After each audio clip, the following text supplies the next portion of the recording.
And good afternoon, Tennessee Valley. I'm Lori Mitchell. Thanks for joining us on Channel 3 Eyewitness News at noon. It is Wednesday, March 29th. We have some breaking news to get to. We now know the name of the off-duty Hamilton County Corrections deputy who was shot and killed early this morning. The TBI gave us an update a little more than an hour ago. We have team coverage for you right now. Let's get right to Channel 3's Tim Pham, who was there. Tim, what did the TBI tell you?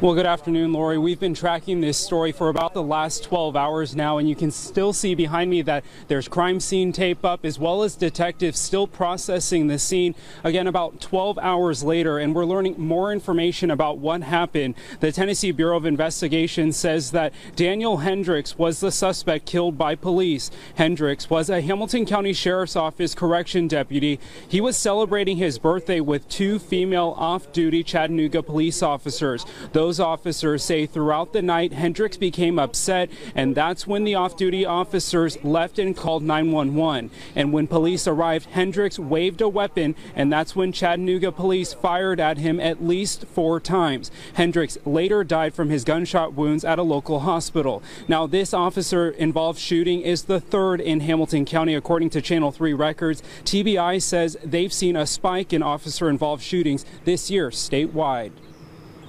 Statewide, this is now the 15th officer-involved shooting that TBI has investigated in 2017. We're on track to work 90 of these, we estimate, which is pretty high for us. That's about a 45% increase, and at the request of the district attorney in Hamilton County, the TBI has taken over the investigation because this shooting involves 2 local law enforcement agencies in our area. The TBI has confirmed that the weapon used in this incident, or by Hendricks rather, was a personal weapon and not a service weapon. Coming up at about 2 o'clock, the Hamilton County Sheriff's Office is expected to have a news conference. We'll be there, and we'll have the latest details later tonight on Eyewitness News. But for now, reporting live in Chattanooga, Tim Pham, Channel 3 Eyewitness News. Thank you, Tim. Still a lot of information coming in about what happened this morning. We, of course, have been on the scene since early today. We've been working to get details. Our team coverage continues this afternoon with Michelle Herron. She was able to talk to some neighbors who actually witnessed the shooting. Michelle, what did they say about what happened?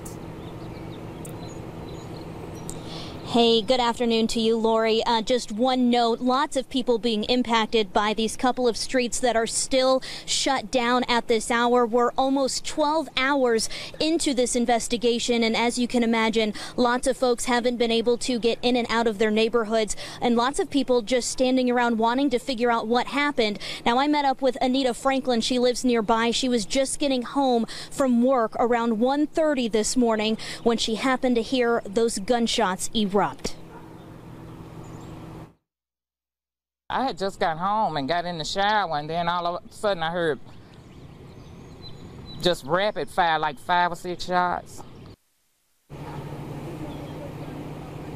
Now, the TBI does tell us that that CPD officer did shoot Hendricks at least 4 times. Now, they're still trying to figure out if Hendricks fired his weapon at those officers. That's one of the many, many things that they are still trying to figure out right now. Now, we still don't know exactly when these roads will open up, but as soon as we know, we'll be sure to pass it along. You're going to hear more from Franklin coming up at 12:30. But for now, reporting live in Chattanooga, I'm Michelle Herron, Channel 3 Eyewitness News. Thank you, Michelle, for that report. The TBI taking over this investigation, a neighborhood now impacted. Not sure when those streets are going to reopen. Of course, coverage does not stop here. We still have many questions to get answered about this case, and we'll continue our team coverage throughout the day on air and online. Be sure to download our Channel 3 app. We'll pass along these breaking updates as we get them.